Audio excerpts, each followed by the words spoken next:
so you couldn't hear me before. And we should say that it will create added value that as needed for medical tourism. I'm not going to talk about a lot of detail because we do have excellent speakers. Thank you very much for being here today, either here or watching us online through live streaming. It's 2 days that will truly highlight all the aspects of added value and how we can create further deepening into our tourism product and the results of the Interact program, which will truly allow us to have the tools from the small scale of the region and the Interact program to scale up to a larger picture. So, without further ado, thank you very much. And I would like to welcome the secretary, the regional secretary, the regional governor to address a welcome to you.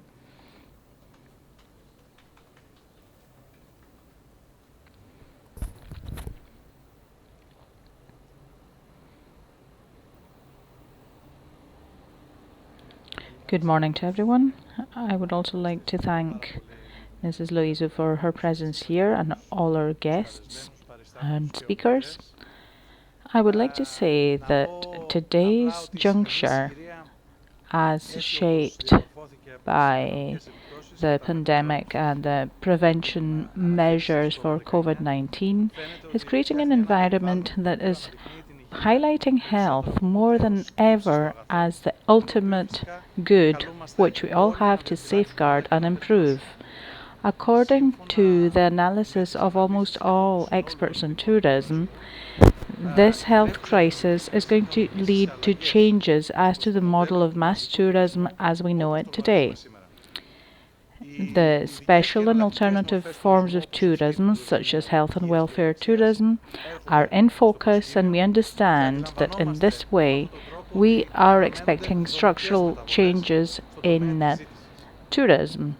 So we're expecting an increase in the number of the elderly from the countries from which we have the most tourists. So we need to adjust our production to the future needs as shaped, which have different demographic characteristics from those we have had up to now. The region of Western Greece aims to take advantage of this juncture and to correctly forecast, to use new competitive tourist products to place again the region of Western Greece on the tourist map. And we need to have the involvement of lots of parties. We need to have synergies, national, local, translocal, and of course transnational. And through the program we are participating in together with Italy, I believe that it opens a way that we need to follow in this direction. We're already placing emphasis on extroversion to render the region of Western Greece as a specific tourist product and promote its competitive advantages and those of its prefectures to render it known abroad. Because what we want to do, first of all, we want to make the area as known as possible to as many domestic and foreign tourists as we can. We've now started with domestic tourists, and I believe that these results, even in this difficult juncture for tourism, are good.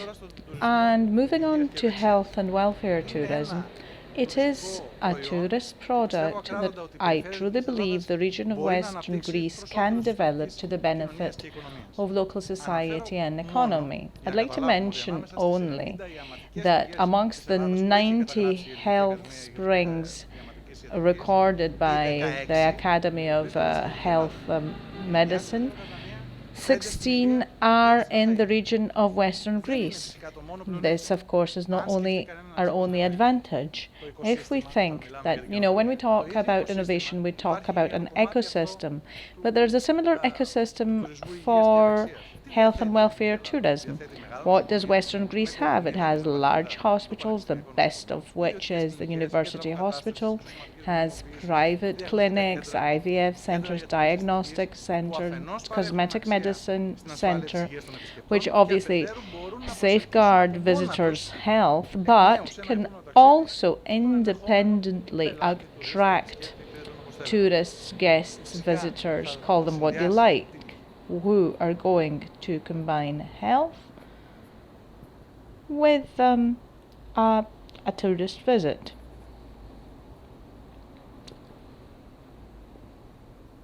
Sound lacking.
And this has become reality, and obviously I'm talking about digital transformation. I believe by correctly managing our resources and economics with our synergies, we can create the right conditions to render health and welfare tourism a tourist product of high specifications, reflecting the uniqueness and hospitality of the region of Western Greece.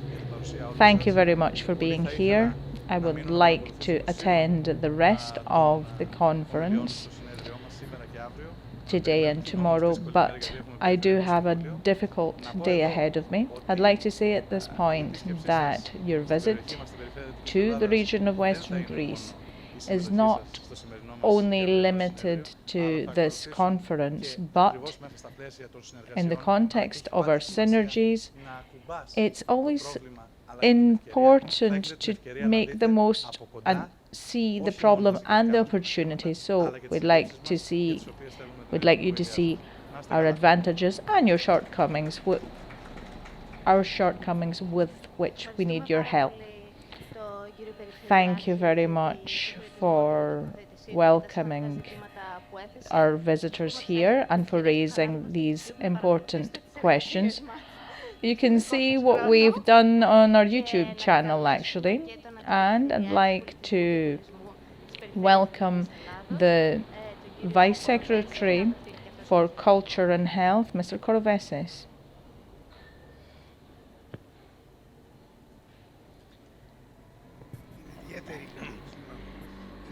It is a great pleasure for me today, as a representative of the regional authority, to host here in Patras, at the seat of the region of Western Greece, the final conference of the Innovate Medical Tourism Strategy Conference. As the region of Western Greece, from the very beginning, started aiming at new trends in the tourism market. Promoting these in a correct way, we can highlight even more our region for both domestic and foreign tourists. Health tourism is now the epicenter of the national strategy to enrich our tourist offering. Western Greece aims to promote therapeutic tourism by making the most of our rich waters. These waters are excellent for modern hydrotherapy. In all spas operating in Greece, we find only the kinds of treatments and not the offering of services that have to do with rejuvenation. In Western Greece, we have many health springs and baths, such as in mountainous Nafbaktia, in Myrtia Trichonides, the waters of Mount Labida, and in Amvrakikos Kolpos, and of course in the Lake Kaiaphas and the Kilini Baths. The economic benefits for the region from promoting this area are important, adding value throughout the year. The main ingredient for these benefits are to improve the facilities of the spas with modern infrastructure and equipment to make the most of all these. These also have to be maintained, and we need to have best transport infrastructure, and we need to focus on this. Based on these interventions, which are fantastic through this conference, we hope to pave the way and to make the most, doing the best, using the experts we have as a country and the benefits of that nature has bestowed on us. Thank you very much. I hope you all remain well. Thank you very much for your speech. I would now like to welcome the General Secretary for Health Services of the Ministry of Health, Mr. Yannis Kotsiopoulos, to welcome you. He is going to be here online. Welcome. I hope you can hear. Good afternoon. I hope you can hear me. So, good morning from the Ambulance Operations Centre of the National Health System. I wish I could be there at the conference in Patras, but even online, I would like to congratulate you and to thank you for the honour I have of inviting me to this interesting conference that is part of the Greece and Italy Interreg. Health tourism is a broad concept covering lots of things, and of course it offers many incentives for both medicine and tourism. On the one side, we can attract a large number of tourists, increasingly updated tourist demand, and on the other hand, we can offer alternative services, and thus we can broaden the tourist seasons, which is one of the priorities of our national development plan for tourism. So, what I'd like to stress about health tourism is that they are designed by the visitors to cover their needs for prevention and treatment in places that are more cost effective than their countries of origin. We see that there are whole towns that are dedicated to offering health services of various types, also offering cost effective hospitality services, such as in Asia, for example. In Europe, we do have some examples in Spain. We have it's the top medical tourist destination in Europe, and it offers great health services through a nice travel experience. Spain is attracting an increasing number of health tourists, especially from Britain, and many of the visitors go to the country to receive orthopedic, cosmetic, or dental services at certified centres. In Greece, the Greek Association of Health Tourist Professionals aims to establish Greece as an attractive destination for reliable health tourism in a global level. An important factor for attracting tourists in our country is the low cost of medical procedures compared to other European countries, and our favourable legislation, for example, for IVF. It is very interesting that the COVID pandemic brought to the forefront this kind of travel again, because we have more information online about all these procedures, and of course teleworking has helped in this. Let's not forget that many have organized trips to other countries such as America or to Arab countries to get their vaccines there. Obviously, we need to have vaccinations, quarantine, and all these things. Another important parameter in offering health services and infrastructure is the increase of digital nomads, which means people who work online. We have quite a few people like that here. They come to different countries for perhaps a lot of months, and they do want to have medical coverage and pharmaceutical coverage in our country. We might have seen an increase in these trends over the months of the pandemic. And of course, we have an increased demand for places like our islands, and this shows that we shouldn't address only the elderly for such services, but also young travellers. I believe that Greece, which is a country that has very high added value, medical professionals, great climate, great accommodation, combined with growth in digital technology, this will promote this type of innovative tourism model abroad.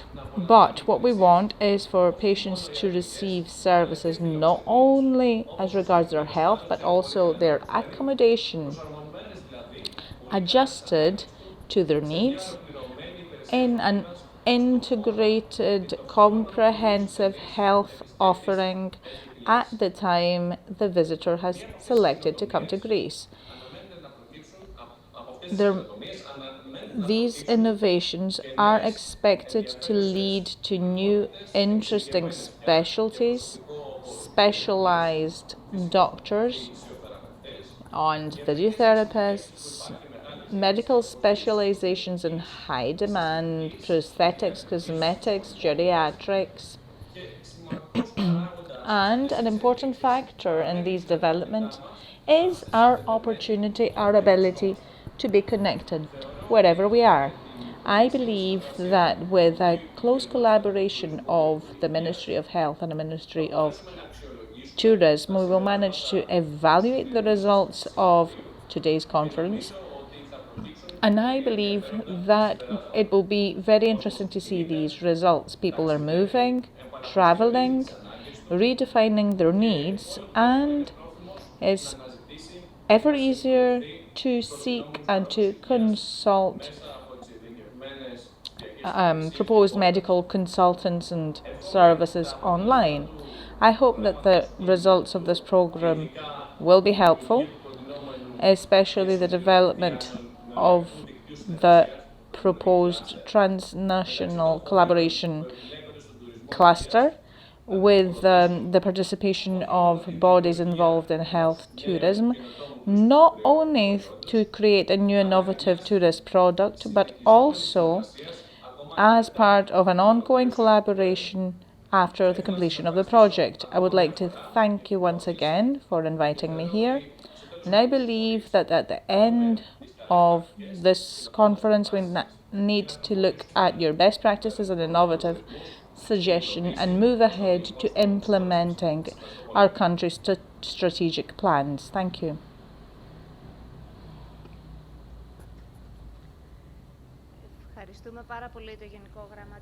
Thank you very much.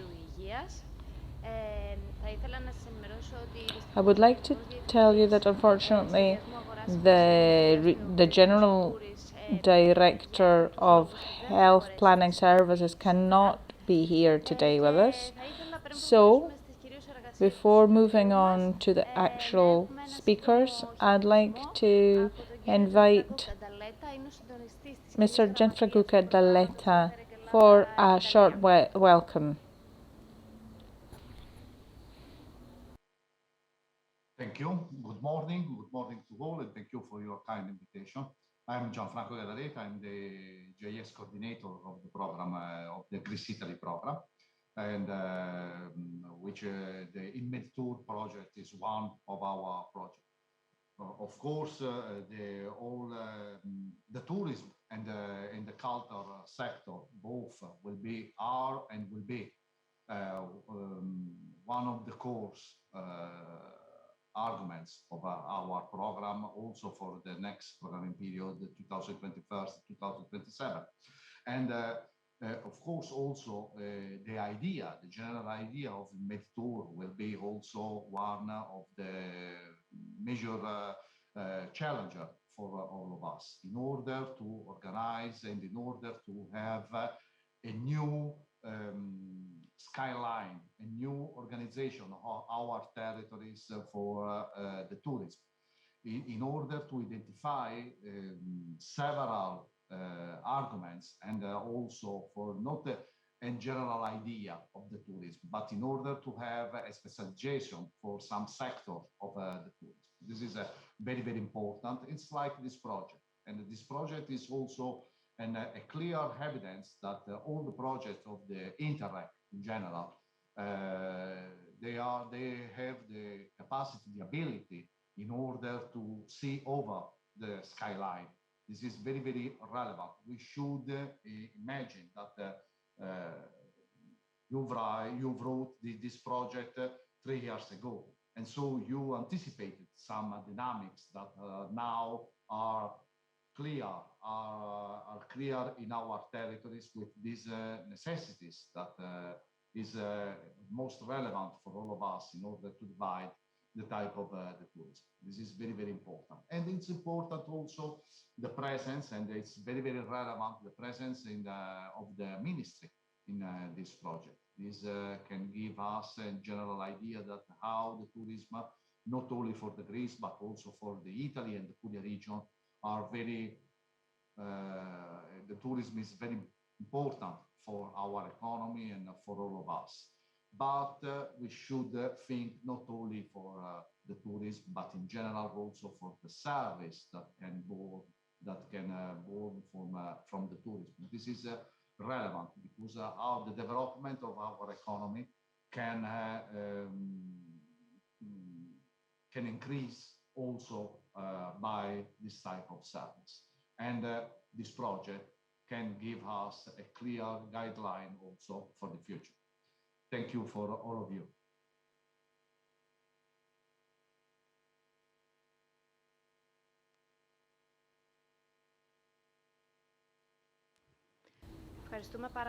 Thank you very much, the Joint Secretariat. We are going to move on to the next session, in which we are going to talk about the offering of health services and can be developed. Our first guest is Mr. Nicholas Kelaidis, the President of the CAT, who's going to talk to us about this. Good morning. Thank you very much for inviting me to this two-day conference on health tourism, and as the previous speaker said, we add the word and welfare tourism. This is a rapidly evolving sector of tourism which connects three different professional industries in a common effort towards growth: doctors and health centres, spas, and of course the connecting glue in all this is travel agents who can develop health and welfare tourism. Jokingly, I would like to say that the General Secretary of the Ministry of Health said many things, and I was listening to him, and if I didn't know his role, I would say that he was a president of the Association of Travel Agents, like I am. And tellingly, he brought examples about how this connects to travel agents. But before we move on to a more specific analysis of travel agents, I'd like to take a bit of time to talk about a few more general things, because I've done quite an extensive study on health tourism before the COVID era, and I have created a company dedicated to medical tourism and a facilitator of this. I have found many studies that essentially show 4 or 5 factors on how a prospective visitor selects a destination. So this is a huge debate that cannot be exhausted here. But what visitors mainly select, at least in the pre-COVID era, was the quality of the services offered. The second factor was the safety offered by the destination. The third, the cost effectiveness of the destination. This is very important in the further discussion we're going to have. The fourth is the tourist offerings of the destination, and the fifth, the health conditions of that destination. So perhaps now, after the COVID era and the post-COVID era, this fifth factor might become a bit more important, although I believe that we, at least, and like most European countries, are at a good level as regards the health rates compared to at least Asian countries, shall we say. I would like to note that health and welfare tourism does not only concern people who visit for a certain medical procedure or for health care in our country. It can also be, shall we say, in the planning, a medical facilitator, as we call them. So this could also be for the environment, for his family, before the procedure, the treatment, a chance for holidays, and during the treatment of the patient, and after the treatment. So this program, this plan, could have a multiplying value for the destination, and not only for the medical services of a visit, but for the combination for the patient and their families as well. So many studies have been conducted after 2018. It's interesting to see this, that globally medical tourism had reached a turnover of about 17.5 billion US dollars.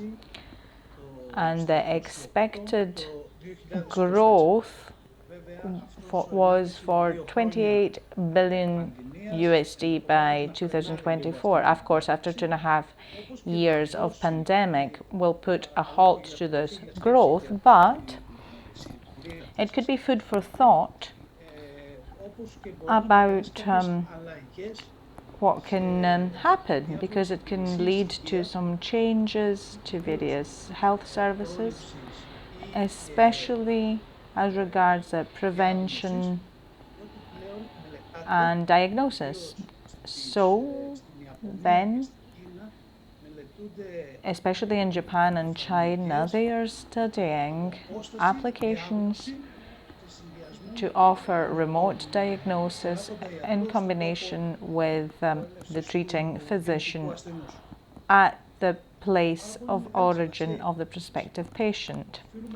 It is very important to focus on welfare and well-being in spas. Well-being is an important aspect, and the regional governor referred to this, especially for the elderly. They have a lot of time to visit places, even outside the traditional tourist season that we have in Greece. And great emphasis is placed now with the changes that we have to working conditions.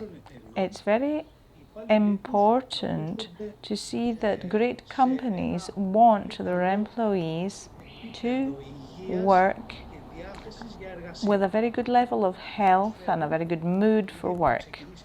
So they've started offering, and there's a lot of discussion on this, they started offering holiday packages that combine welfare with other offerings to their employees, and this they can choose a travel agent to visit a destination or to book their hotels, health centers, wellness centers. So there can be a combination of all these factors, how all this chain can be combined with added value to broaden tourism in our country and to broaden the tourist season and to broaden the activities involved. So the model of the travel agent will be transformed to a tourism medical facilitator by adding services. It's very easy to say that this can close with they can book a hotel, they can book their tickets, they can perhaps help them with a medical procedure that they might need to book. Of course, we need to give patients the possibility for various health centers presenting the different types of services and showing how internationally acclaimed they are, and to promoting their doctors. It's very important that doctors should have, it's easier to attract visitors if you've got good doctors. Of course, in Greece we're lucky, we do have a lot of such high quality doctors. And it's very important to communicate all this, to have good communication between all these stakeholders, the doctors and centers, so with people who do not speak the language and who do not know the procedures to be followed in Greece when they need to start to see how they can manage a medical file and how they can offer all the content of the folder to allow them to make their life a bit easier and make their decision to come to Greece a bit easier, or to come to a region. It's also very important to take into consideration in planning this production model to see what our competitive advantage could be, which I don't think should be based only on this, but on the factors I told you about before as well. It's very important to see the competitive advantages of this region, of our country, which might not have to do exclusively with treatments medical treatments exclusively, but could have to do with rehabilitation after chronic conditions, could have to do with rehabilitation after orthopedic procedures, or might have to do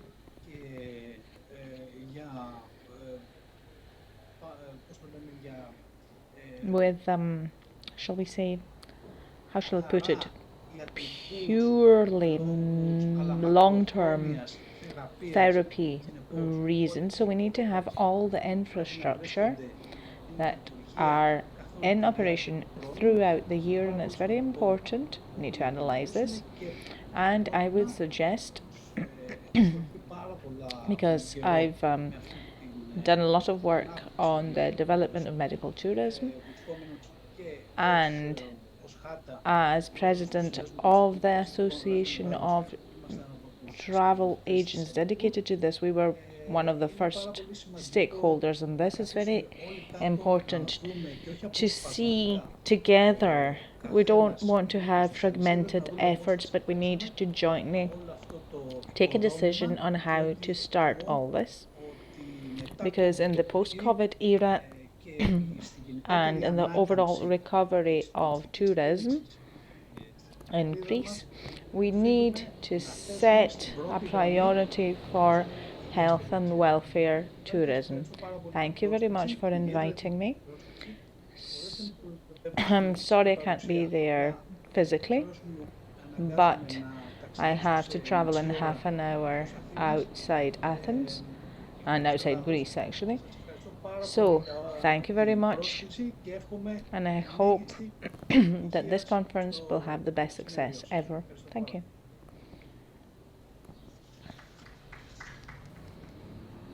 So, thank you very much, Mr. Kelaivitis, for his speech. He highlighted the very important issue and the role of medical tourism facilitators.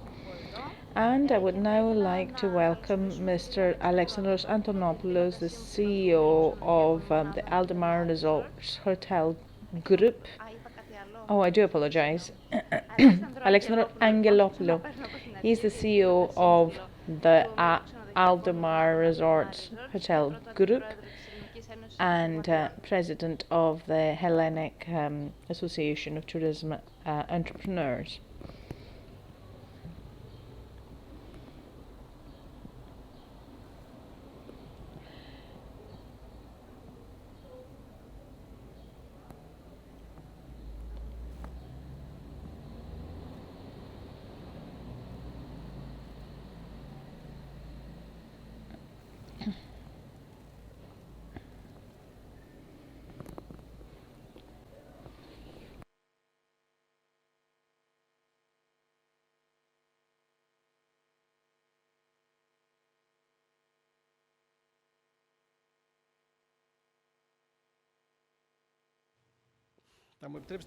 So I would like to approach things very differently, and the reason is because we don't have medical tourism in Greece.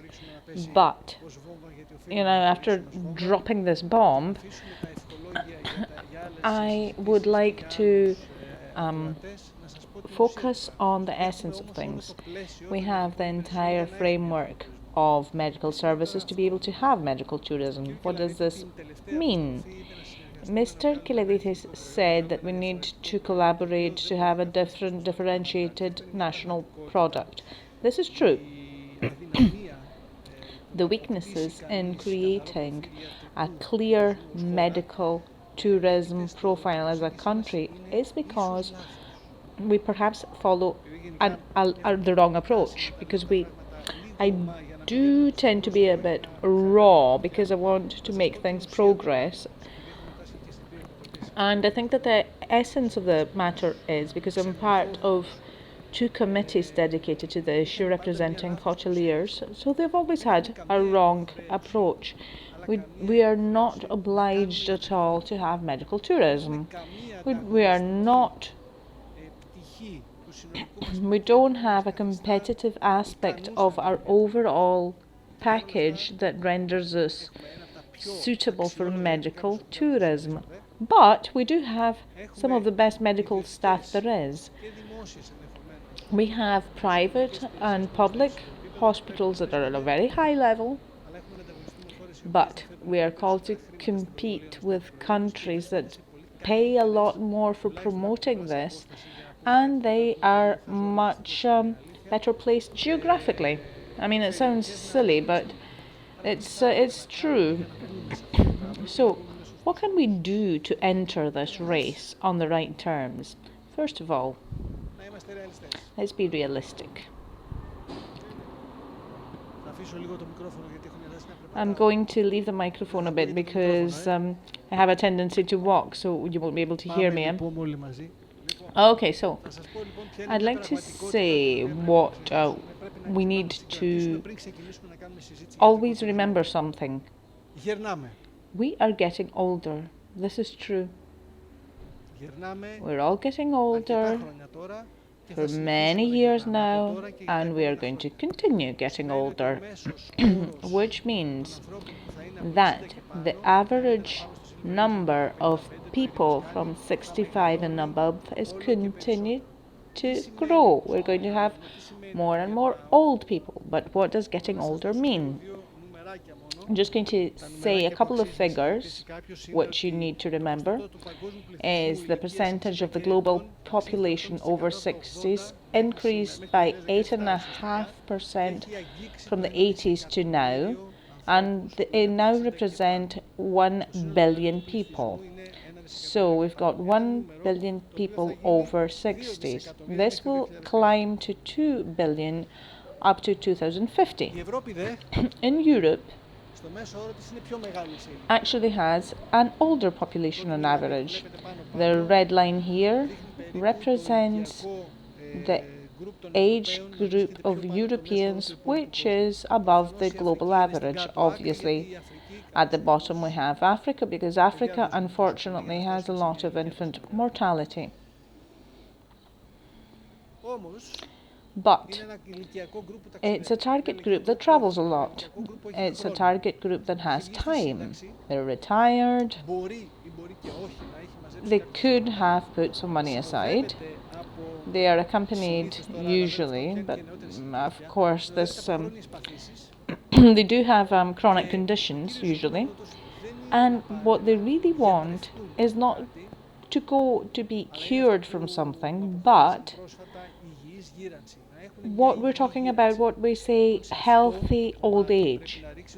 So this is where Greece should focus, not on treating them, not on curing them, but on promoting their health at a good level. This is a part of health tourism that we want to focus on. So, little things we should focus on.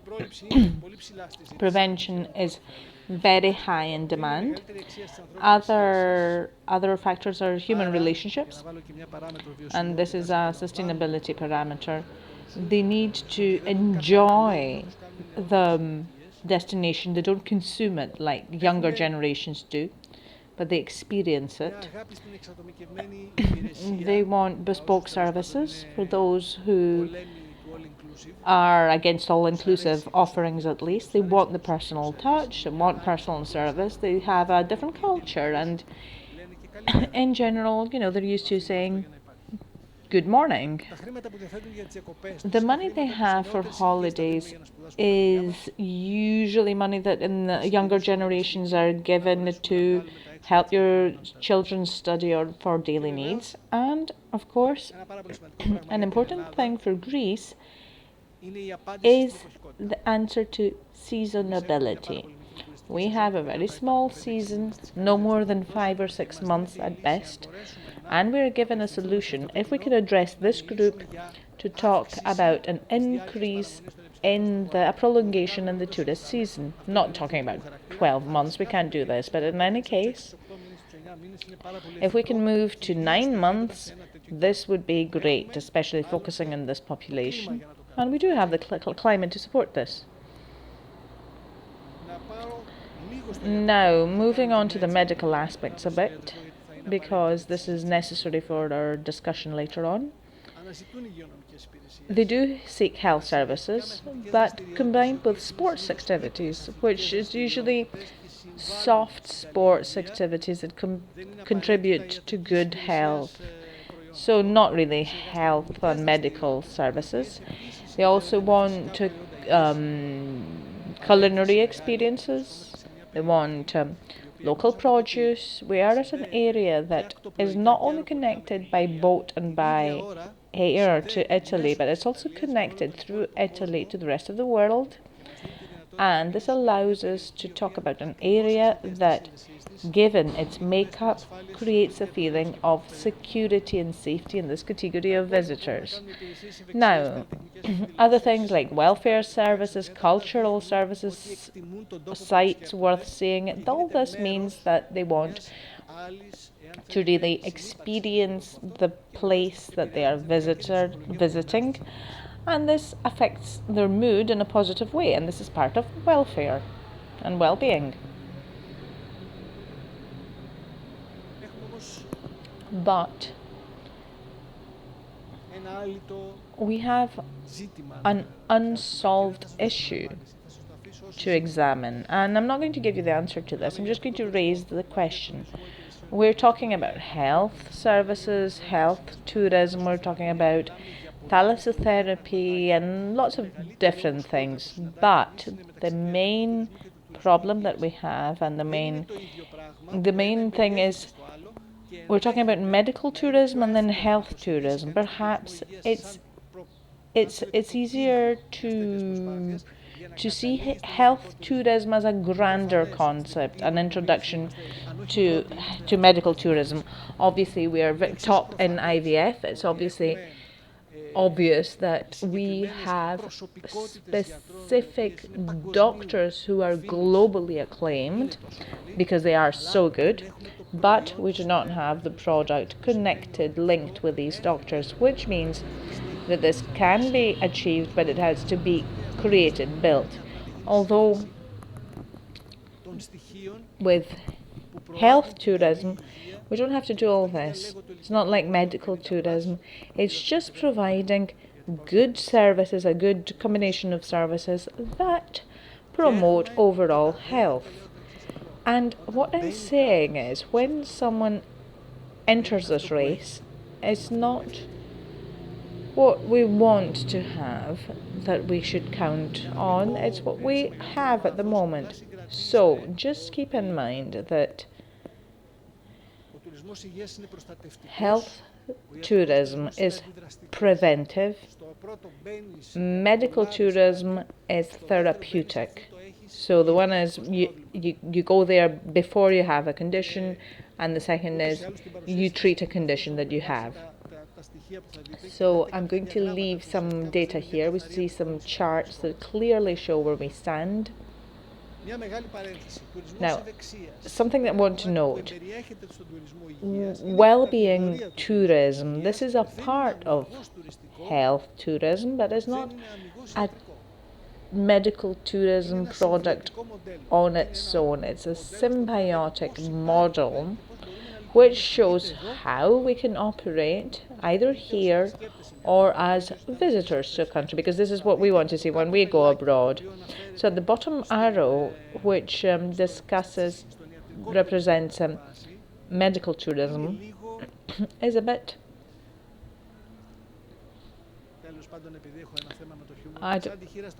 it's a bit, shall we say, lonely. The largest range of services offered globally connected to health are not purely medical. Yes, we do need to have medical services, but to give a simple detail, in the COVID period, hospitals could not take care of any tourists of anything. So we need to be sure that our healthcare system. So these are all offered to health. So we need to be sure that our NHS can support lots of foreign visitors, but it could be smarter to first convince them why they have to come to Greece. Now, regarding Greece, I would say we shouldn't bring visitors for medical tourism. Yes, we can bring them because we do provide medical services, but not because of that. because we're at a good level for medical services. So let's return to those in the, let's go down to the 49 plus age group, closer to my age group. They like hotels that are grander because they offer a wide range of services and they guarantee no matter what they can find something to cover their needs. They usually have a large variety of food that they want because apart from anything else, we've got everything has to be gluten free now. And it's not only a fad, it's true that gluten is a problem. They want cleanliness, and even if this is not a real issue, they do feel secure if they feel clean. They want the hotel staff to be friendly. We used to go to an old hotel and we used to see someone close to retirement age and we would say, could they not find anyone younger? But people who are older feel better when they're served by older staff, and this has to do with the personal relationship developed while being in the hotel, security issues. Obviously, in the more inclusive units, security is increased. In other units, it's not as clear. They want accessibility. They don't want very big slopes or level differences. Of course, we need to have elevators and all that.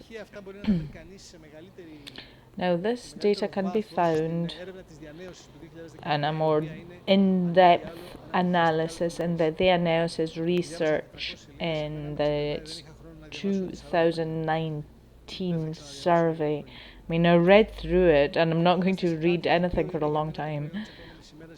So let's move on to what I believe is the product of the future for Greece.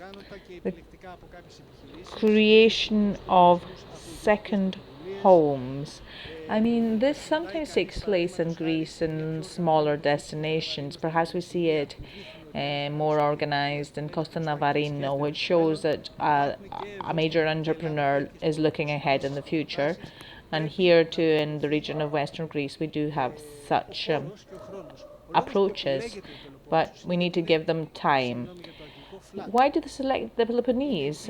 Because it's flat. It's very flat, so it has a smaller physical burden for people over in the group over 49. So with the decision of the Prime Minister last year, we have a favourable tax regime for those who move their tax seat to Greece. So we're talking about retired people who opt for warmer climates such as Greece and who like Greek food and all that. So they don't actually they come here because of medical tourism, but they couldn't live in a country that has no accessibility, that offers no security, and doesn't have food that they like, and doesn't have good health services. So regarding Western Greece, the doctors at the hospitals of Rion and Patras are amongst the best in Greece, I believe. And in areas such as Kalamata, Pyrgos, all this axis has a lot of hospitals, a lot of roads and ports and airports to manage to instill a feeling of proximity to home for foreign visitors or when their relatives come over. So, someone could say, I'm not coming over for medical reasons, but I'm coming to visit my relatives who have come to Greece to live in a better climate. So people who come from the north come because, as they say, the top reason is they have arthritis problems because of the cold. The second reason is because of food. Obviously, in Greece, we can talk about exquisite food. And the third reason is that ultimately, as proven in countries like Germany, The retired people find it very difficult to make do with their pensions, so they want somewhere cheaper. So overall, the sun, the stability, the cost of life, and the organized housing complexes are a reason to select Greece as your second home. The example of England is very annoying. 785,000 live outside England, of which I think about one third in Spain, so 200,000. Sorry, but I can't see so well anymore.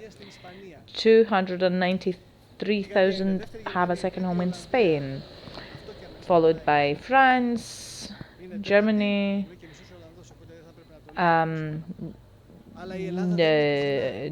Holland, but nobody comes from England to Greece. And if we're not like Spain, then which other country is? So it's strange that Portugal is not on that list, but these are the countries that are ahead, and we should be in this framework. Germany is a strange case because Germans cannot afford to live in old people's homes, so the concept of healthy old age also has to do with where they live. And as we said earlier on, this is what happens. I think that across Europe, usually people retire after 60 or something. So we do have a demand for second homes. It's 2.5 million second homes. So Greece could aim for 300,000 of these. This means changing the financials of a region. Have a look at the figures. Based on a KEPE study, so GDP will grow by 7.3% of GDP, and there's a huge rise in jobs if we manage to attract a sufficient number of European citizens who will move and live here in Greece as Europeans who choose another point of Europe to spend their old age. So, I can talk about this endlessly, but the closer I'm getting to 50, I'm very fond of theories and which are going to prove useful about my future. So let's move on to the future. We need hotels to understand something. We have a lot of summer hotels that offer all the services needed for a good climate, but when it starts raining, there's nothing there. This is what happens with most hotels, but many hotels could change a place somewhere that would be more suitable for more rainy days. It doesn't have. This has nothing to do with the cold. I mean, on Crete, for example, the average temperature in November might be 30 degrees, but it may be rainy. So, Crete is an excellent place for this kind of model, but we need to create this model. We need to create zones. We can't bring this type of tourist and offer them this type of service across Greece the same way.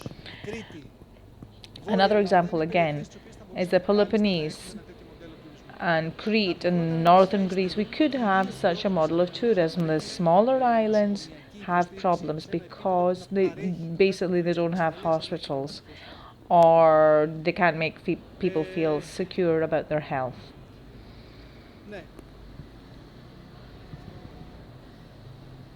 So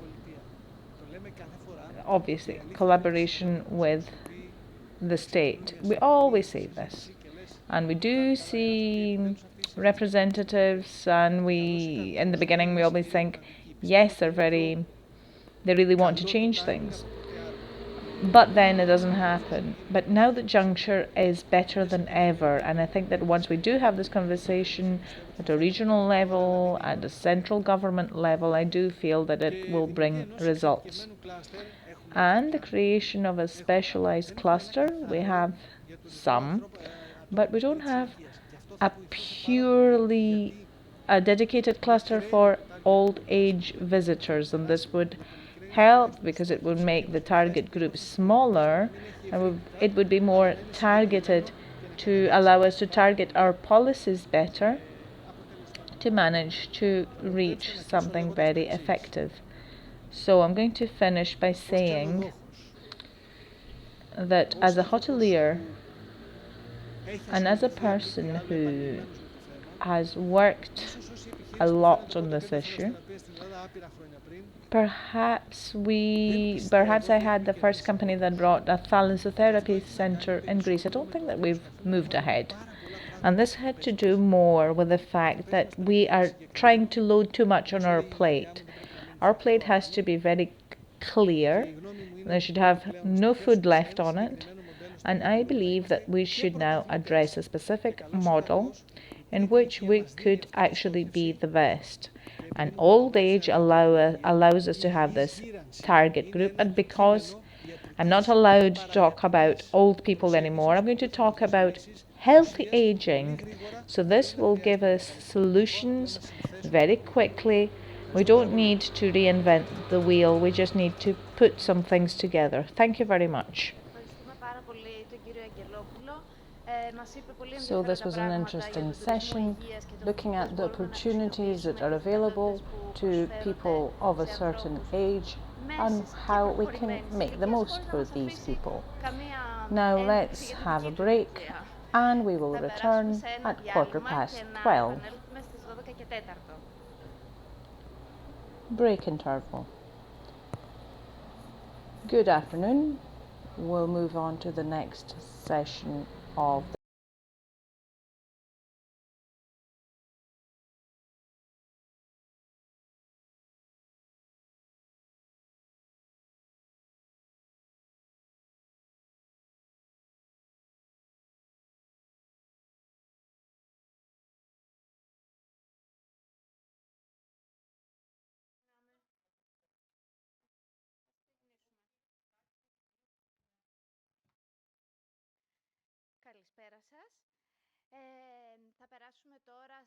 Good afternoon. We'll move on to the next session of the conference, which includes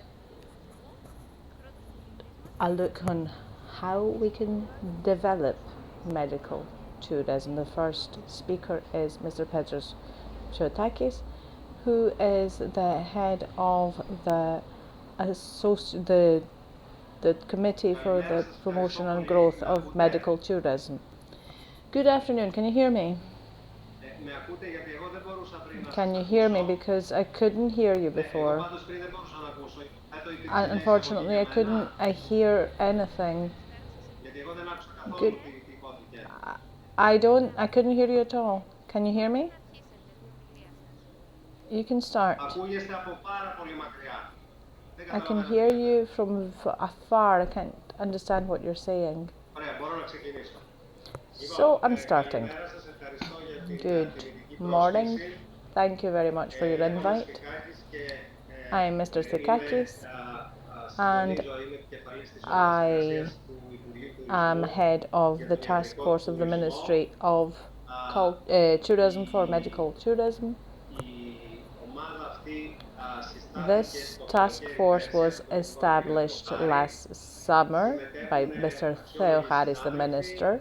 We have great experts participate who have in-depth knowledge of this field and they know very well what's happening in the field of medical tourism, and I would like to thank them because with their collaboration, their proposals, their corrections, we have managed to produce a plan of proposals to the ministry, and of course Mr. Apostolopoulos, the consultant to the minister, was coordinating this whole effort. I would like to thank him.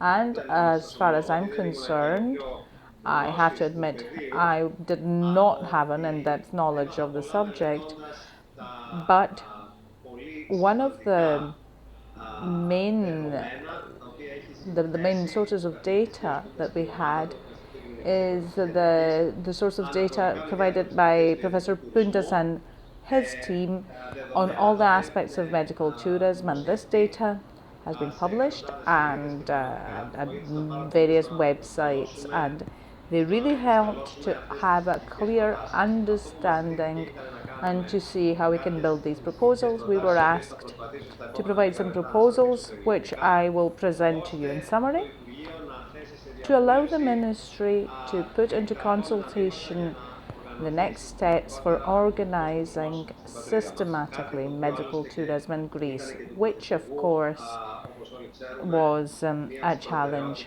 for the Prime Minister as well.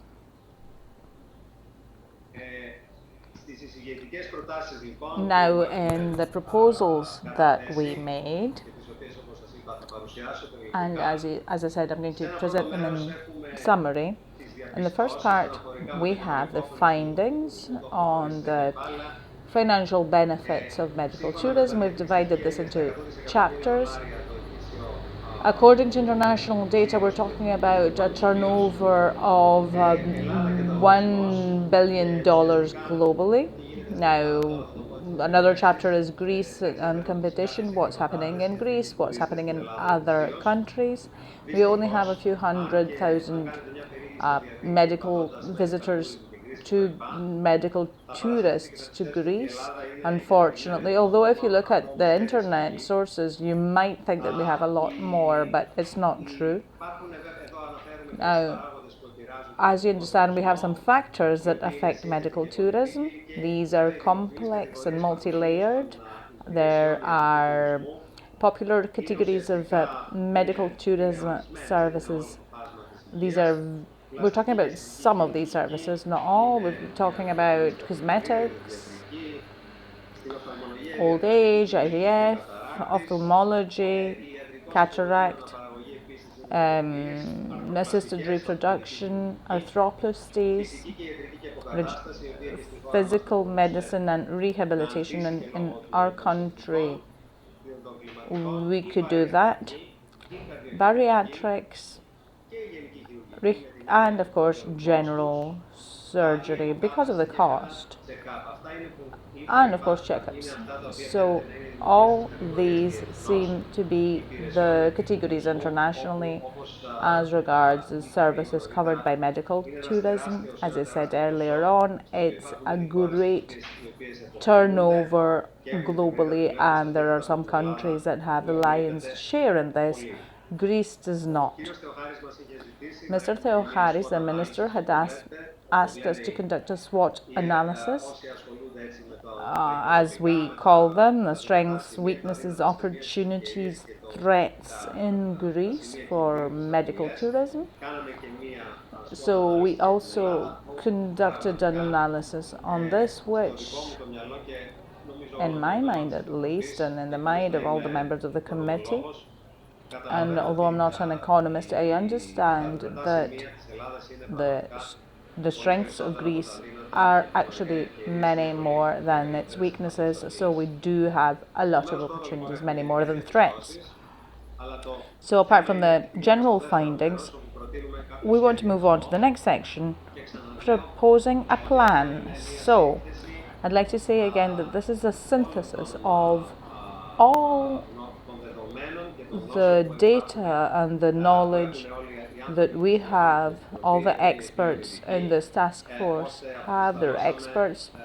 So we clarified the proposals, and I'll read through them. So long-term planning actions and immediate interventions for immediate results, because obviously we're setting solid foundations in our country, but we can't do that overnight. But we do need to have immediate and direct interventions for direct results. And of course, over these 10 years, we want to participate in this huge pie of 100,000 million, as I said. We need to do a lot.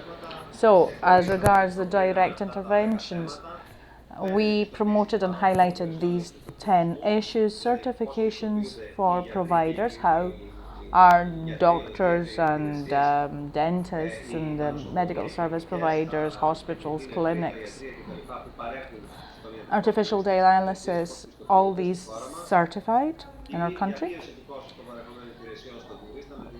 The reduction of the costs for the tourists. So, for example, it depends on the procedure. The application of the European Directive on transnational health care, the medical visas, the private and public partnerships in this, the online promotion of these services, dental tourism, the adaptation of medical and dental services to medical tourism, rehabilitation centres, accessible tourism for the disabled, and obviously IVF, which, as we said, we do have quite a lot of centres for this. So we have quite a few interventions in these specific issues, and we believe that these would lead to some direct changes. Moving on, we're moving on to the long-term planning, and essentially what we believe is that the axis of the long-term goal in Greece must be the creation and implementation of a national strategic plan for health tourism, as has happened in all other countries. And through we give examples from other countries that have done this. This is not something that's unique. It is implemented over time, over a 10-year period, and we need to have some set targets that we have managed to achieve to move on to our next goals every 5-year period. So to implement this plan, we can have just one committee or one minister, but we need to have, we believe, a national committee for health tourism with a joint ministerial decision of the Minister of Tourism and Health. And we believe that this should include all types of medical tourism, such as thermal tourism, wellness tourism, accessible tourism, silver tourism. We see all these here in the list.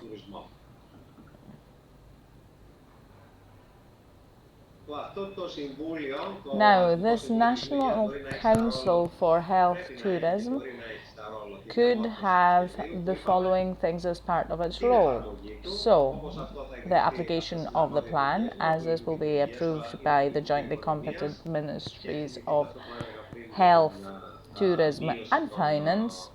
As I said, we need to see how we can reduce the costs for health tourists, and of course the Ministry of Development, and of course the Ministry of Foreign Affairs, which has to do with visas and other issues. Another important issue for our committee is to propose the relevant, essentially, reformation of the institutional framework, collaboration with tourist organisation on health issues and the promotion of our country, and essentially the proposals on the utilisation of the infrastructure of all the structures that promote health tourism and how these can be updated, the structures and services. The proposals for further development of synergies between the private and public sector, the creation of training plans for people, for human resources. This is very important because human resources that will manage international patients must be trained and very specific issues. Consulting on the creation of clusters for health tourism, and we need to create insurance plans for this to see how we can formulate these for the specific market, and the further promotion of our country as a destination for medical tourism, targeted markets, and the promotion to targeted markets, and of course the investigation of the global health market, which is constantly changing as the options provided and the services provided change. So this national committee, and I believe that for this to be successful in its role, we need to have the state give it an institutional role, an established role, so that it can have the power to do all these things and to interact with the various other government and other agencies it will need to interact with. It needs to have the responsibility for the means for implementing this plan. That has responsibility for an electronic record of health service providers and certifications, and of course it will act as a consulting committee. We believe that our colleagues, the economists, doctors, physicians, the social scientists, lawyers who will be part of this committee will play an important role in this effort in a coordinated fashion. And at this point, I would like to say that for this to work, we propose that it should be the whole effort should be coordinated by this committee, so that the expenses will be can be, because obviously for this committee to work it needs to have some expenses and it needs to get funding from the state budget, because it needs to create a register of all the health providers. It needs to money to provide the certifications in Greece, consulting, to provide consulting services on health tourism issues, and all these things that we see are needed. And let's be realistic, if we don't have a source of income, if we can't have our expenses covered, the committee cannot work. So this is linked to the fact that we are proposing the creation of a unified system of accreditation for health tourist accommodation. And we need to have obviously an assessment of the providers after an audit, an inspection by the committee based on set criteria, which will be known, and the participants will pay a fee to participate in this register, and this will be a main source of income, because we will need money to evaluate the folders, and obviously we can recall the certificates if we see any changes to the worst of the health care providers. And another issue that may appear simple, but in any case is truly important if you think about it. If someone wants to come to Greece to have a health service and they have to wait for months and months, and we have to go through the Ministry of Foreign Affairs to get a visa, it would be much easier if these tourists could be offered advantageous time. So in Russia, they issue health visas in 4 days, for example. This would be a great competitive advantage. Or Turkey doesn't require a visa for Russian nationals, for example, or Thailand has very favorable terms for health tourists. Here in Greece, things are quite complex for citizens from countries out, for nationals from countries outside Schengen. So, I'm going to finish with public-private sector partnerships. Again, we don't need to wait for 10 years for the plan to finish to talk about these. So there are issues where we can have direct interventions with direct benefits. And at this point, we can definitely do with partnerships because, especially on islands in the summer, this could really support the tourist product in being implemented, making the most of the health centres and the regional hospitals on the islands through private public partnerships. And I believe that this will provide lots of added value health services to visitors and to the permanent residents of the islands. And of course, this will bring in money to the state. Both ministries need to collaborate to establish these things through the relevant provisions that have already been published.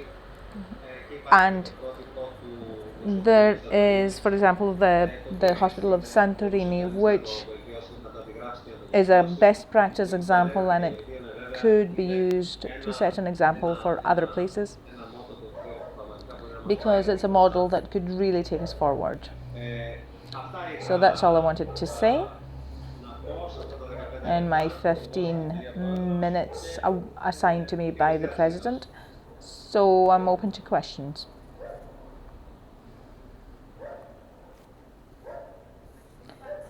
Thank you very much, Mr. Trukakis, for all this interesting information on the creation of the working group, the committee on this issue, the proposals for the National Strategic Plan and the formation of a Health Tourism Committee. At this point, I would like to welcome Mrs. Anna Mastorako, the President of the Medical Association of Patras, who is going to talk about health tourism. Thank you very much for inviting me here, the organizers and the ministry. Thank you very much for being here today. And it's an honor for Patras. And I would like to voice the opinion of the doctors on medical tourism. It all started here from Greece. The first recorded case of medical tourism thousands of years ago, Greek pilgrims heading across the Mediterranean, coming to Greece to the Asclepia of the ancient doctor of medicine, the ancient god of medicine.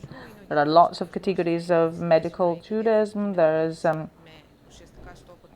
medical tourism to solve medical conditions, spa tourism, and well-being tourism. The global market is huge. It's estimated to be about almost 100 billion euros. The number of visitors ranges from 21 to 26 million visitors. Average expenditure is about $3,500. And of course, there's great growth, and a lot of the international market is covered by Europe. Here we see the allocation of the packages as regards some health expenditure to all the different types of health tourism. It's a huge industry. But in this race, other countries are ahead and hold the front line. Thailand, you see here the figures, Mexico, the United States, and Singapore, India, Brazil, Turkey. A recent example is South Korea, which has penetrated the Russian market. So, what kind of medicine are we talking about? Obviously, plastic surgery, dental, cardio surgery, orthopedics, cancer, IVF, obesity, and diagnostics and ophthalmology. Here we have a great number of very specialized doctors in Greece in all these specialties. So medical tourism in Europe attracts about 2.6 million euros each year. Turkey and Croatia are the two emerging destinations, and Germany and the UK are the chosen destinations for serious health problems. Greece has all the right infrastructure, doctors, technological means. It also has the sun and the climate and the sea, and all that creates a favourable framework for health tourism. And of course, we have lots of areas that have already provided fruit to our country, although the political framework is not yet mature. Now, the example of Turkey. Turkey is ahead in hair transplants. It has 42 internationally certified hospitals for this. In 2015, it surpassed 650,000 such tourisms. In the next 5 years, things did not change in Greece, but in Turkey the number increased even more. Even when the global economic mechanism was failing, Turkey was skyrocketing in this. So we have a huge industry, as recorded by the president of its tourist association. And we see here the figures for 2019. Hair transplants alone accounted for $1.3 billion, but we had huge money spent for advertising in Greece. Well, there's a research survey by the Analysis which showed that the average health tourist is about 45 years old. They usually visit Athens accompanied by one person, and they spend on average 5,000 euros for health services together with travel expenses. Although a simple tourist, a standard tourism will spend 1,500 euros, so it's obviously more beneficial for the country. Greece does have the ability to attract many visitors and to make the most of this process. A recent development is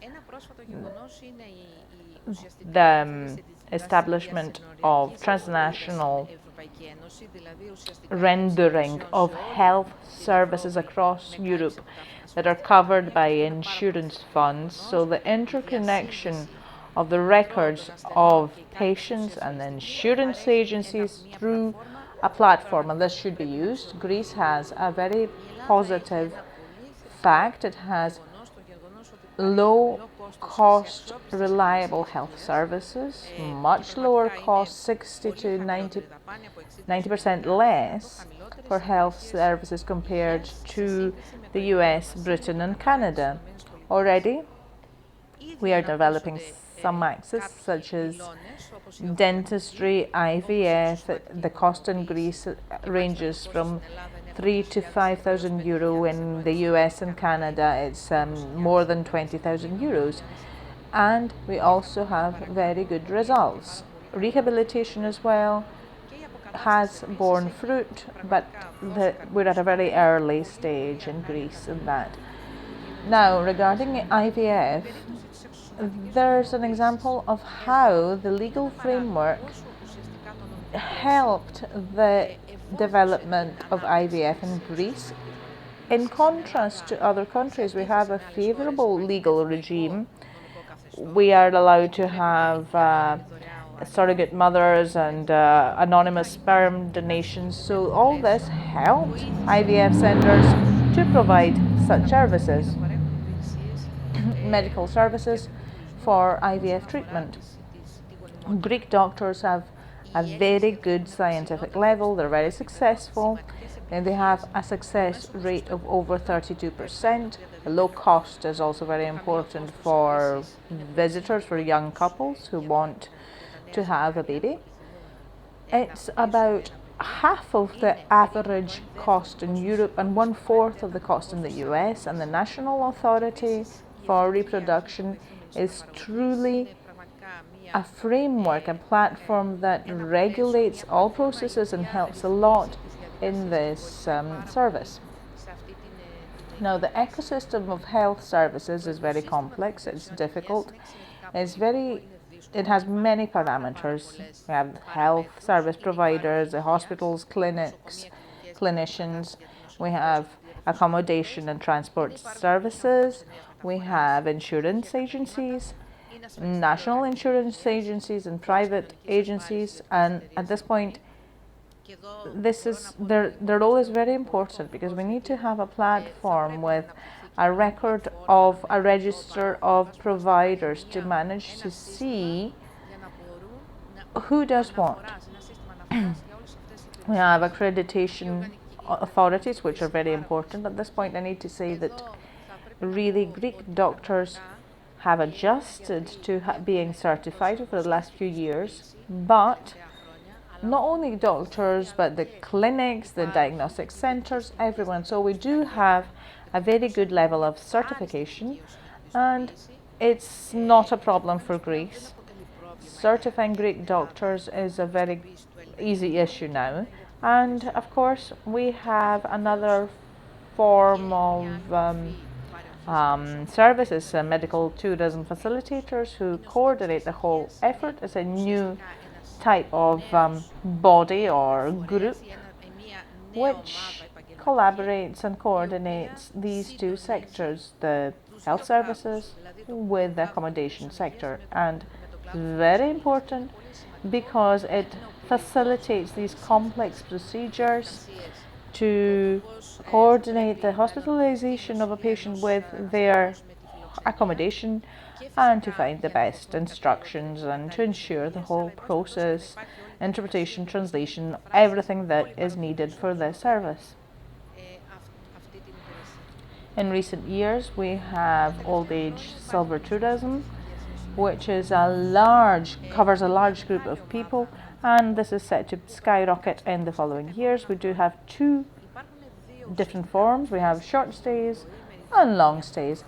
And the short stays, we need usually occasional health services, and they need to have access to these through insurance. And we have a long-term stay, which concerns their stay either through buying a house in Greece or by renting somewhere to stay for a longer period of time.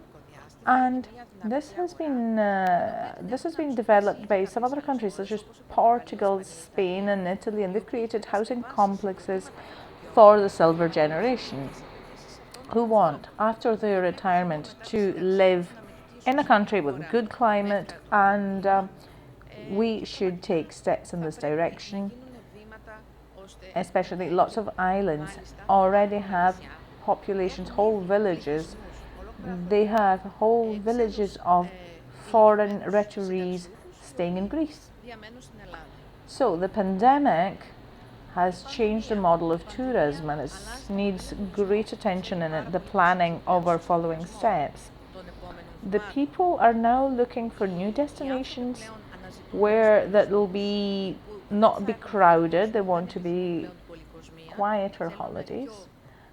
Also, they want holidays in off-season times, so moving away from the peak of the tourist traffic. They do want to, they're okay with paying more to manage to have these benefits. They are more environmentally aware. They want to travel. Because of the lockdown, the need to travel is very intense. According to a survey, by the European Travel Commission, people want to travel, and 58% want to spend more time in one destination, a single destination, which means that they can enjoy other services there as well. So we see here the percentages. And of course, the pandemic has made health tourism skyrocket. Why? Because there is an increase in the demand for low-cost health services. The pandemic essentially forced lots of people into poverty and they don't have private insurance anymore. So for those with a health problem, what they want is to ensure a low cost with reliable health services. So lots of people, due to the restrictions, have suffered problems in their health and they're seeking destinations where they can undergo an operation and solve their health problem with a low cost. And there's another thing, as regards the countries that were shaken more by the pandemic, there is a great problem, which is the access of patients to health services. For example, the limited traffic, lockdowns and all this in hospitals created at the moment a bottleneck in services and an increased waiting lists, especially in Britain. A lot of people travel to France for medical services because the waiting lists of the NHS are full. And this has to be taken into account because, as we know, this is example, the medical needs are many times urgent. They're not flexible, so these people want to pay more to manage to have this opportunity. A third fact is that in Greece, with the onset of the pandemic, we had essentially a great collaboration of the accommodation industry with the medical industry as regards health protocols. Great hotels, many great hotels, and it was very difficult at the beginning, but they had doctors train them on how to implement health protocols. This collaboration has borne fruit because the hoteliers understood that if they do set a health protocol and collaborate with doctors on a local level, they will be able to offer health services on a more organized level than in the past. So the pandemic helped in the collaboration between the two industries. Experts in general talk about a unique opportunity and this change and this shift in medical tourism trends. Now, as regards Western Greece, what can we say about Western Greece? It's an area that has a beautiful sunset, it's full of lovely sights. It has a strategic position with access to lots of archaeological sites. It's got roads, it's got the Rio Antirio Bridge, it's got lots of competitive advantages, its climate, its position, and of course it has not been used as much as it should.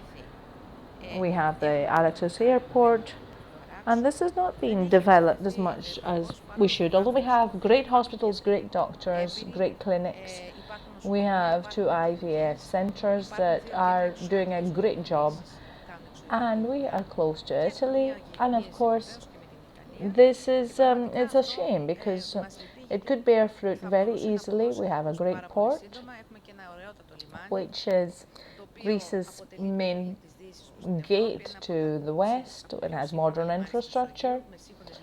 It has quality accommodation services. It's a shame for this area not to be developed in a strategic medical tourism plan. So, Greece is trying to win this challenge of the development of health and well-being tourism. We could have a lot to gain. We could have up to almost 500,000 new jobs in 5 years because of this. The pandemic gave a boost to digitalization. So as we learn to live with the COVID platform and the vaccination platform, we need to create a platform to offer, to provide all these services in an organized fashion, controlled by the state. And of course, I'm very happy to see that initiative with the National Health Tourism Committee. I believe that this would be great, but we also need a digital platform to have all authorities collaborate to have these services in an organized way. Us doctors can do it. We have the certifications. I feel that it would be very useful, but we need to have to be willing to do it, and we do have the know-how to do it. So thank you very much. I hope that politicians will make the most of all this information. It's a shame for Greece to be left behind in this. Thank you. Thank you very much for your speech. We heard interesting information about the region of Western Greece and what it can do in the medical tourism industry and the role of the medical tourism facilitator. Now, I would like to welcome Mr. Evangelos Philopoulos, the president of the Cancer Association. Excellent. Thank you very much for inviting me. I would like to thank the General Secretary for being here, the President of the Medical Association of Patras.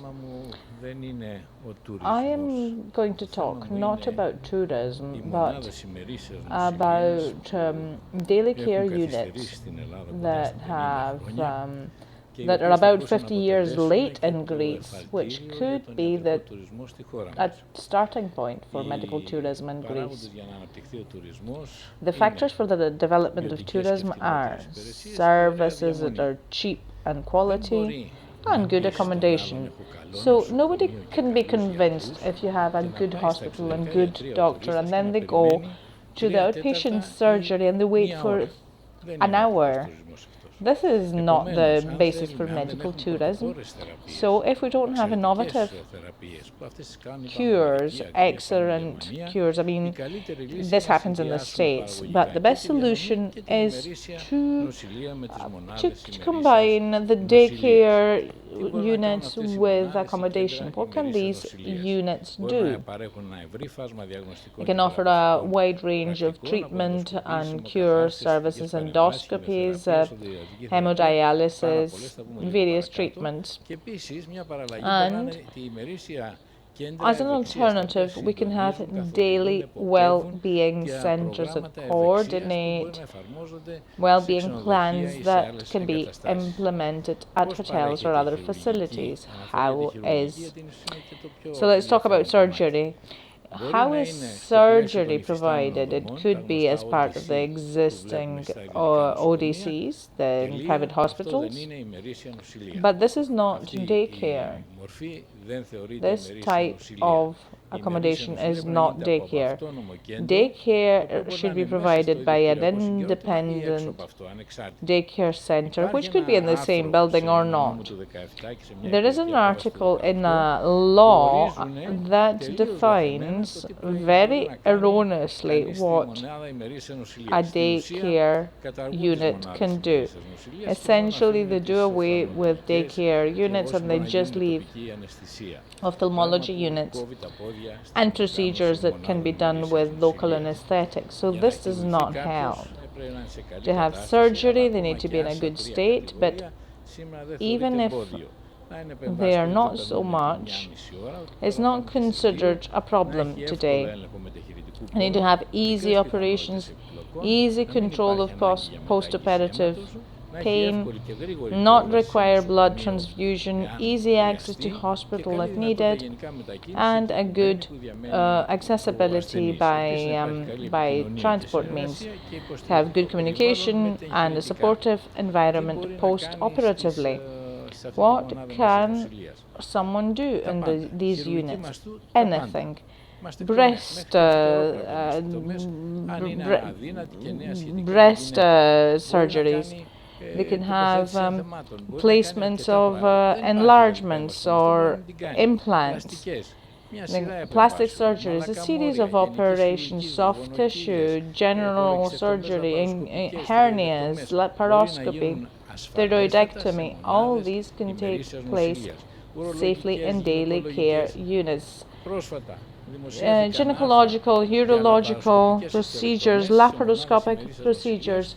I mean, we've had recent articles on such procedures at daily care units with great success.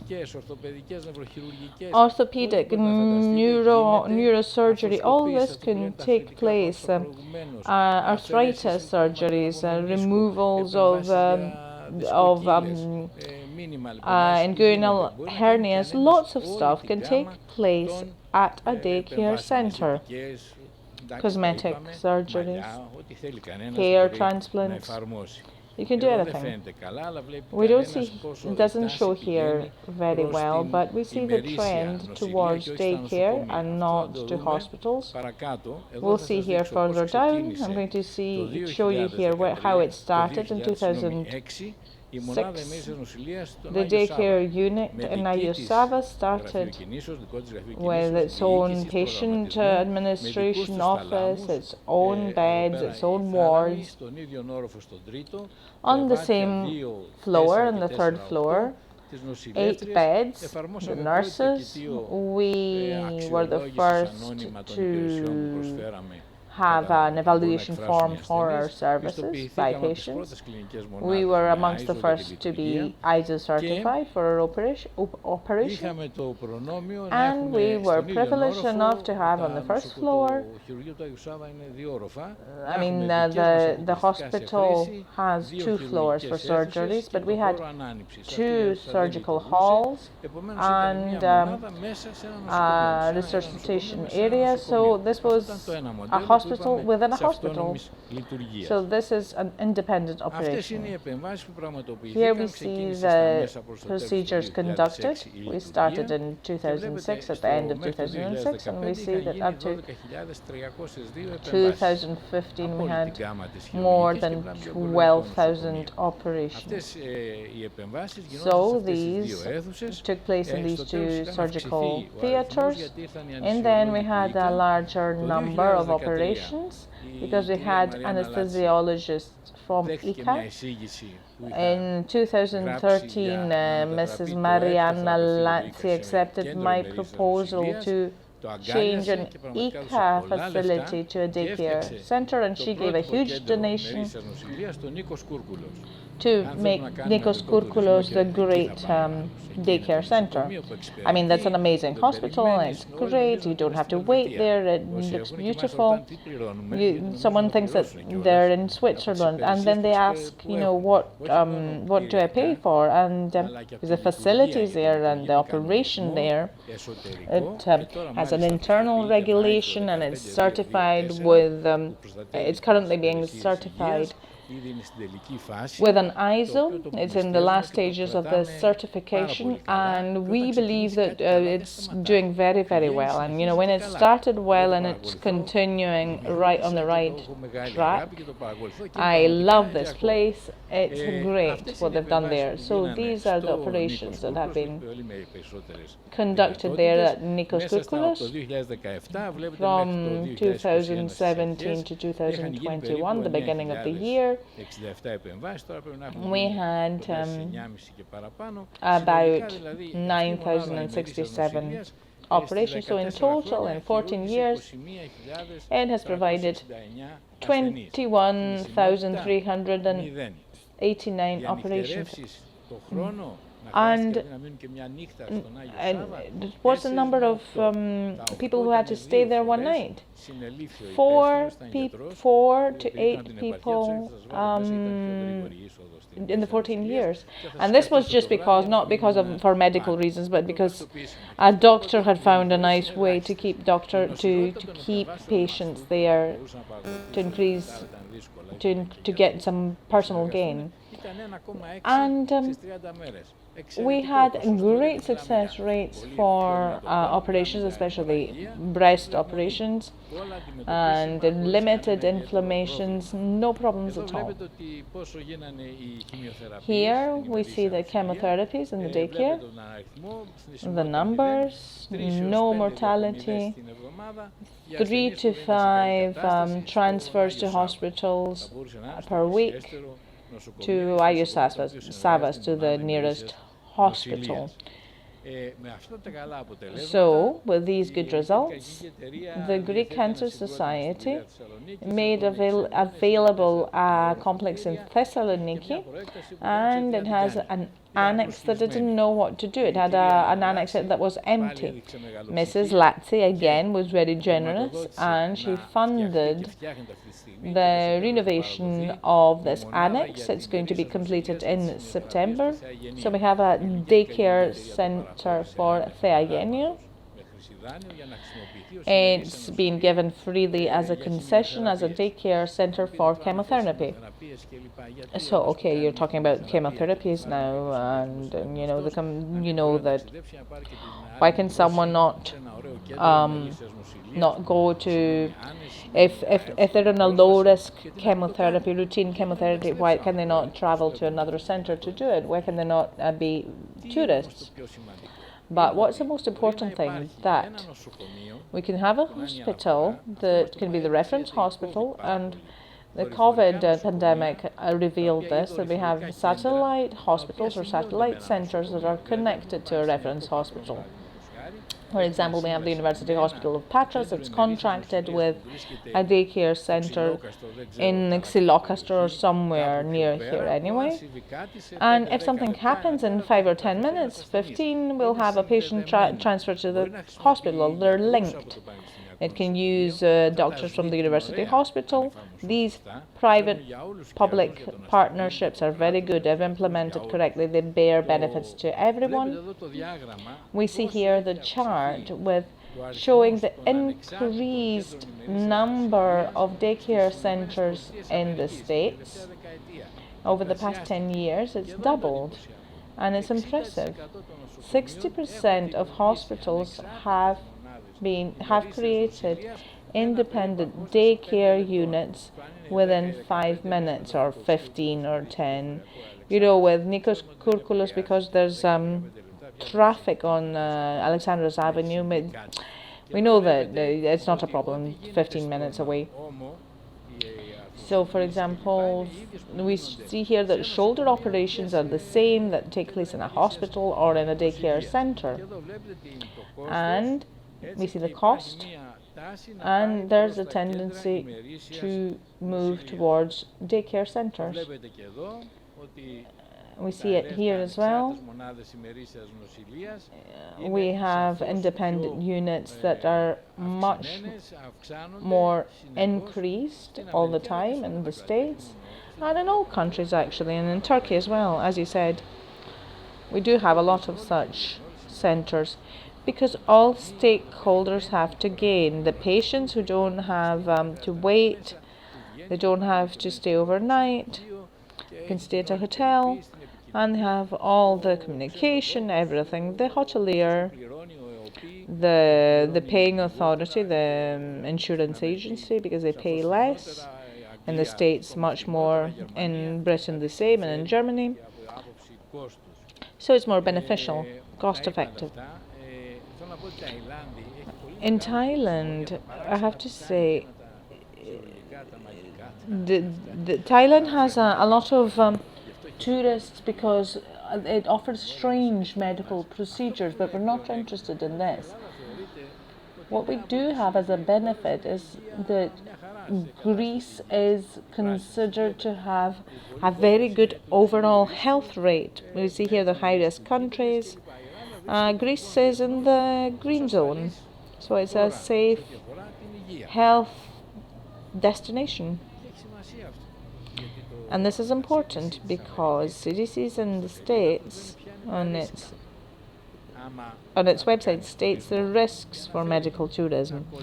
And it states infectious diseases. Greece doesn't really have any strange infectious diseases. But here, it talks about antibiotic resistance. Greek hospitals on the top of that list. Daycare centers are not. So this makes a difference globally. I mean, it's different globally, but here too. We don't have this problem in daycare centers. Quality of care. We talked about tourist accreditation sign. Now, the important thing for daycare centres is that regulation based on which they work. The units, all the daycare units have some of the most stringent regulations. In the United Arab Emirates, who developed this greatly, have set specifications that are just right if we just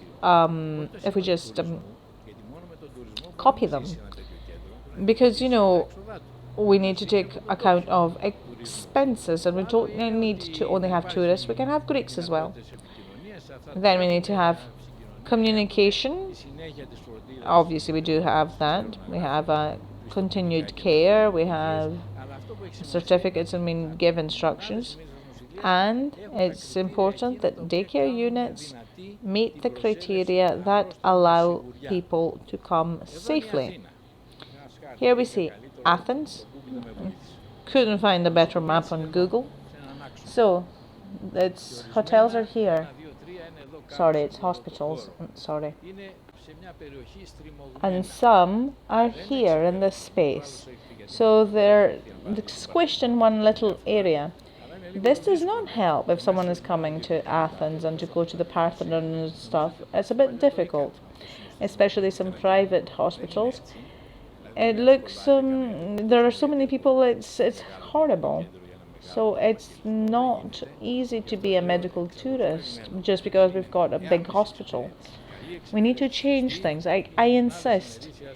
We need to have direct service, correct service, and that can be done through daycare units. Now, in Turkey, because Turkey has amazing tourism. Where does it get it from? From other Ottoman countries. It has great private hospitals. They're amazing from 2000 and onwards, and it has a lot of daycare centres. And here we see a daycare centre in the United Arab Emirates, and another centre. This Novamed is an international group, and you have the cosmetic surgeon and all that. I mean, it's out of this world. And these are centres, independent surgical units, and you have diagnostic units, colonoscopies. You can do anything you like. And you see, they're very simple structures. You can build something like that very easily and very quickly. As a building, I mean. It's not so difficult. And there are hospitals and hotels that are on sale, and they could be used for that kind of thing. They could be connected with other hotels nearby to attract tourists. So I like this thing here about someone who made a comment on someone corresponding from covering a conference in Korea, and she was saying, okay,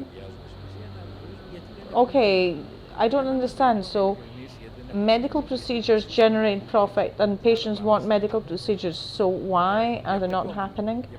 It's because the health system in Greece and other factors have a lot of vested interests. So if someone covers a gap there in the way they want, and then it's very difficult to change things after that.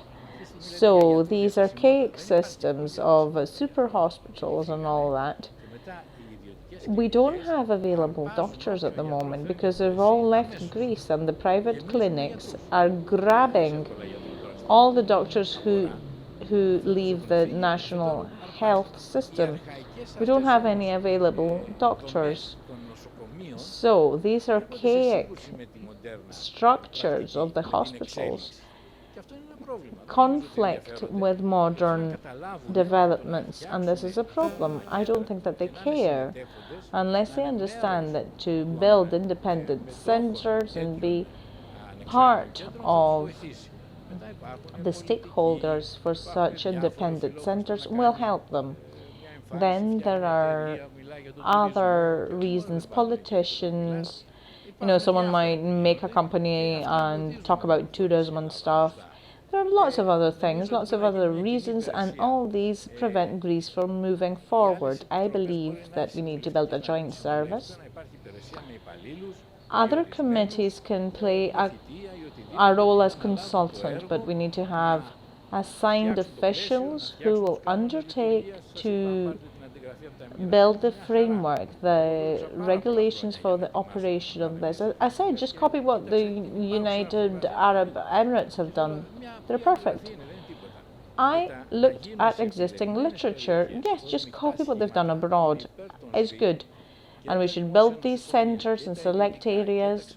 I am in favour of public-private partnerships because hotels, hospitals, private hospitals, the state should all work together to build daily healthcare centres and to have medical tourism facilitators to help patients. And we need to have a supervision, not stringent control, but supervision that would be helpful.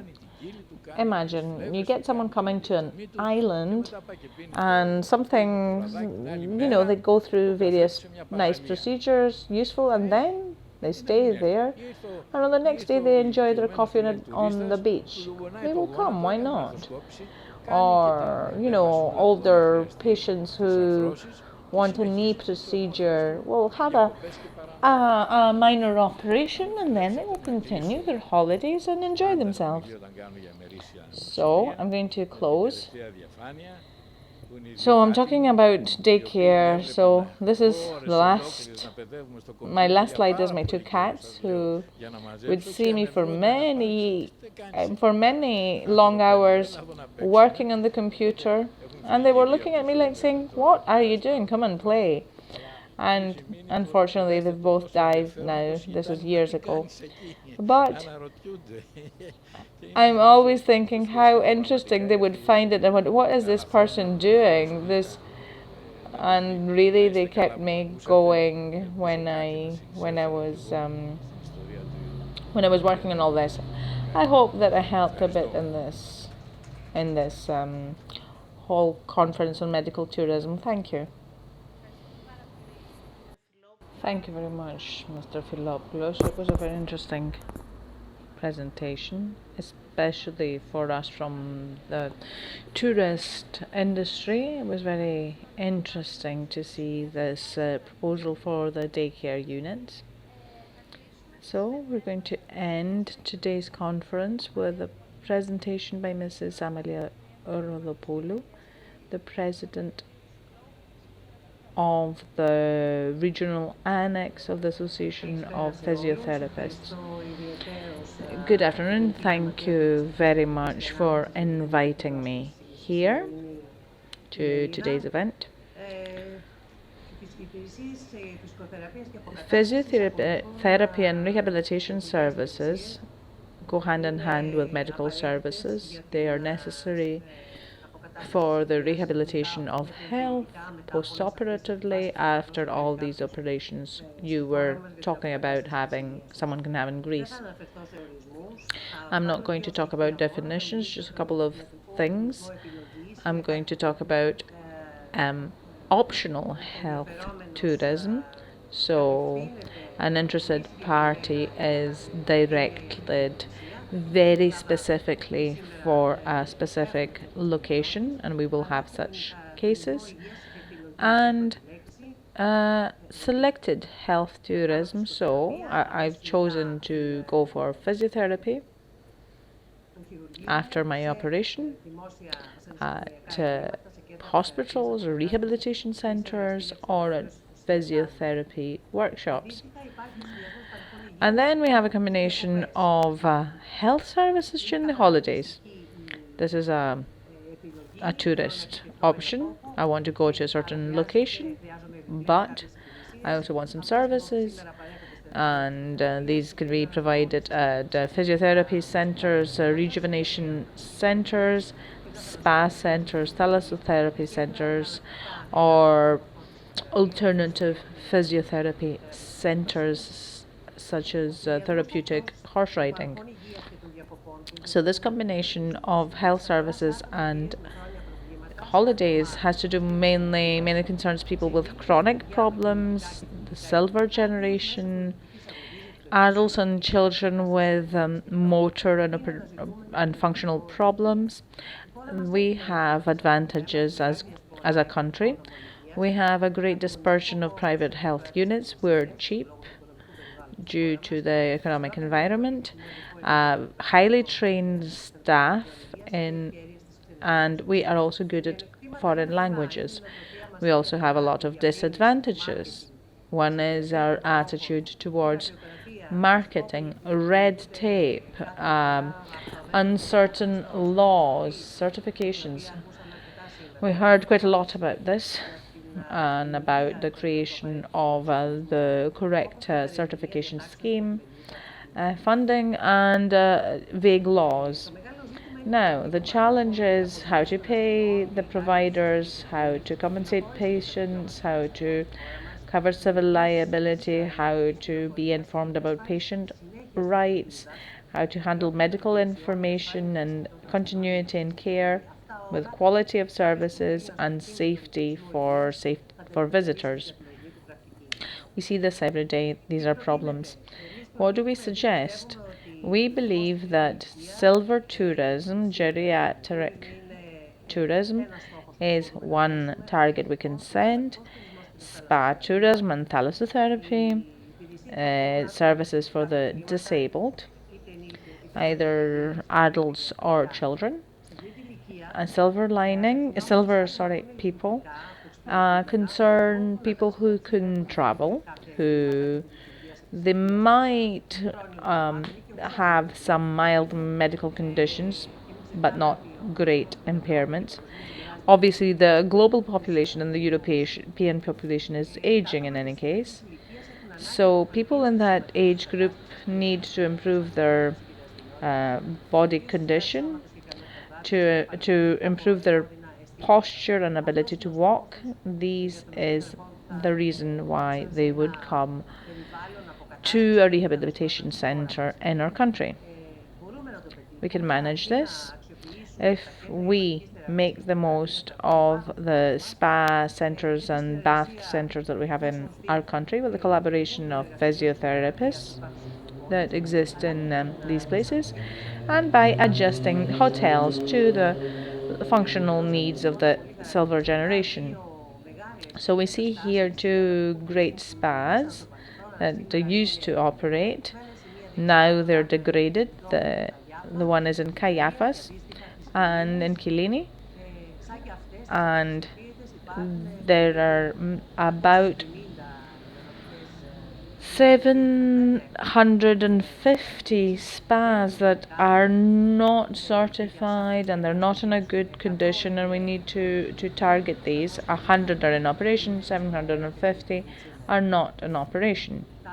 So people with chronic mobility problems, with dysfunctions, with chronic diseases, they need holidays and they need their carers with them to take care with them every day. So increasing body movement leads to improved mood, psychological condition. They should participate in group social activities, and this is what these patients ask for.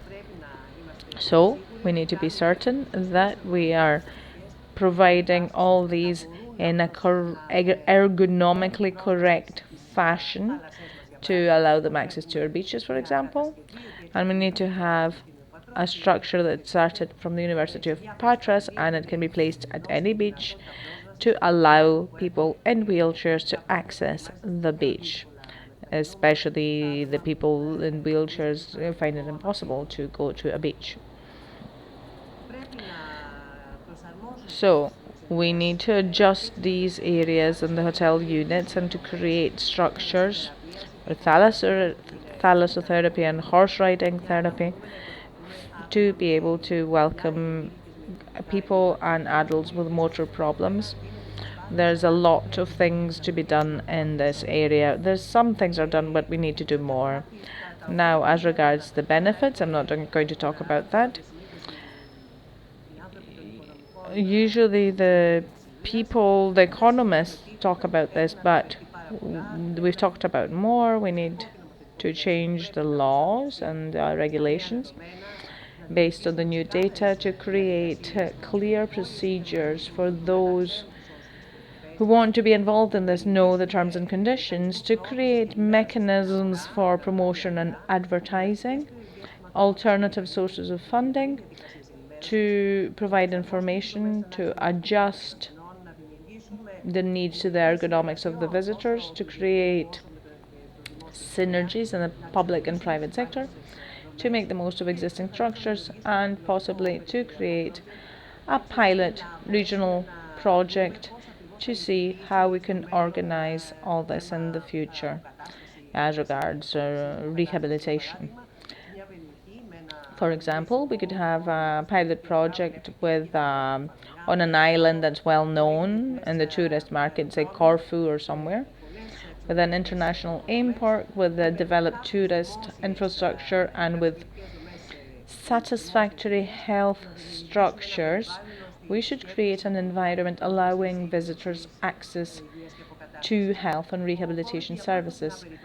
COVID created an environment that will raise some challenges. We need to have a look at what we're going to do regarding certification as regards the safety of hotels and hospitals as regards this virus. Medicine and physiotherapy in many centres abroad offer telemedicine and telephysiotherapy services before and after the journey. They don't have a direct financial benefit, but this creates a relationship with the patient. And then another issue has to do with the sharing of health data, because we have a boom in digital services, and this could help us in having access to health data. That means that patients don't have to bring huge folders with them on the aeroplane, but we could get digital access to these data. So, in conclusion, I believe that health tourism, especially in large facilities and spas, could work in our country, but we need changes in the institutional framework. We need to make the most of the existing structures. We need to make the most of technologies and digital offerings. And I believe that if visitors combine rehabilitation and physiotherapy with holidays, they will have a great time. Thank you very much.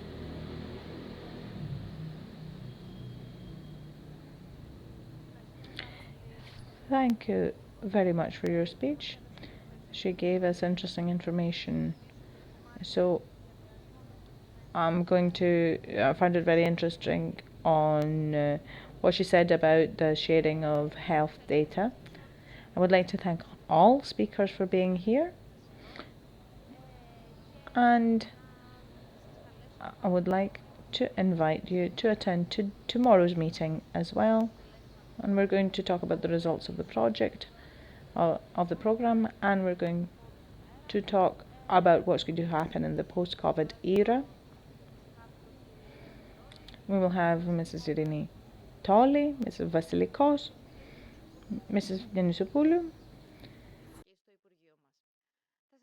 So, we look forward to seeing you tomorrow. Good night.